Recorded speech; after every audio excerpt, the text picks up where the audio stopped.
Салам радиосунда жаңылыктар.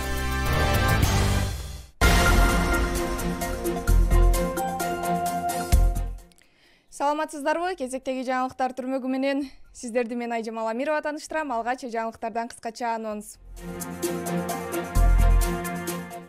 Кыргыз-Тажик чек арасындагы акыркы окуя боюнча тараптар кечээ 2 ирет жолукту. Бишкек шаарында балдарды калыптандыруу борборунун курулушу башталды. Тажик милициясы Баңгизат менен Кыргызстанда кармалды. Бишкекте жаңы стадион курулат. Эми ушул жаңылыктар менен кененирээк тааныштырабыз.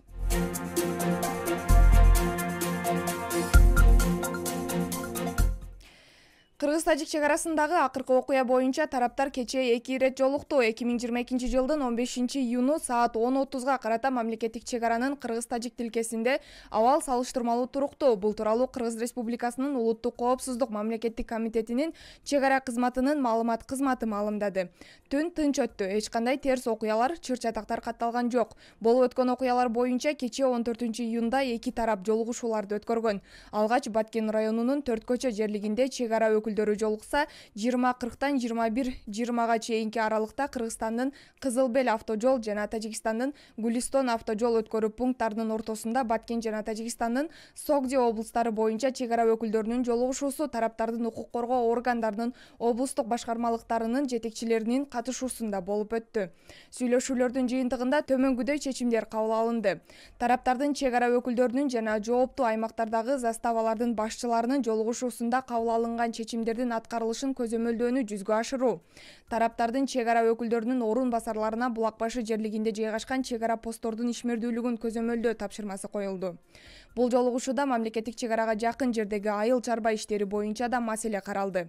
Бардык жагдайларды эске алуу менен тараптар мамлекеттик чек ара сызыгына жакын жерде айыл чарба иштерин жүргүзүүгө жол бербөө чечимин кабыл алышты. Белгилей кетсек, кечээ 14-июнда Кыргыз-Тажик чек ара тилкесинде курал колдонуу менен чыр-чатак орун алган.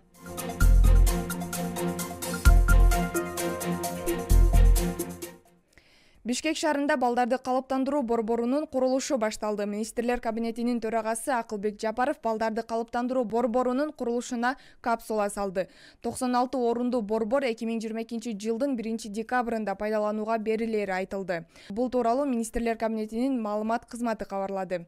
Акылбек Жапаров өз сөзүндө буга чейин президент өз сөзүндө так айткан ортодо айланып жүргөн мүлктөр сакталышы же улутташтырылышы керек деп, элге пайдасы тийиши зарыл, чекесинен башталды, баарын тартипке салабыз деди. Акылбек Жапаров өлкөдө 200 миңден айланасында майыптыгы бар жаран болсо, анын 34.184 балдар, 10 миңи дайыма бирөөнүн карамагына муктаждар экенин белгилеп кетти.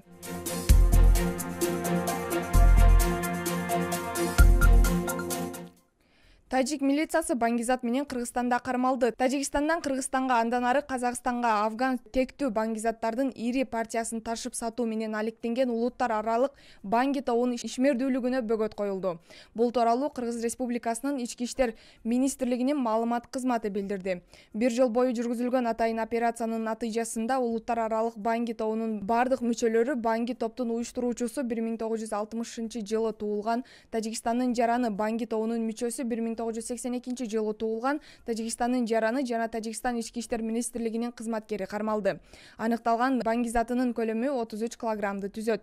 Учурда баңгизат менен алектенген кылмыштуу топтун башка катышуучуларын жана аларга тиешеси барларды аныктоо боюнча ыкчам иликтөө иш-чаралары жүрүп жатат. Кармалган жарандар Бишкек шаарындагы номер 1 тергөө абагына киргизилди деп айтылат маалыматта.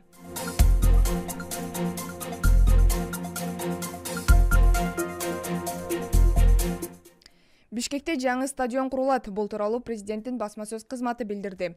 Президент Садыр Жапаров да бул боюнча Кыргыз-Тажик футболчуларынын оюнунан кийин Акшумкарлар улуттук курама команда менен жолуккан учурда айтты. Стадион европалык компания тарабынан салынары айтылды. Белгилей кетсек, 14-июнда Кыргызстан жана Тажикстандын улуттук курама командалары футбол боюнча оюн өткөрдү. Командалар оюнду 0-0 эсебинде жыйынтыкташты. Натыйжада 2 команда тең Азия кубогу 2023-түн финалдык баскычына катыша турган болушту. Сиздерди жаңылыктар түрмөгү менен мен Айжамал Амирова тааныштырдым. Кайрадан эфир аркылуу амандашканча сак саламатта туруңуздар.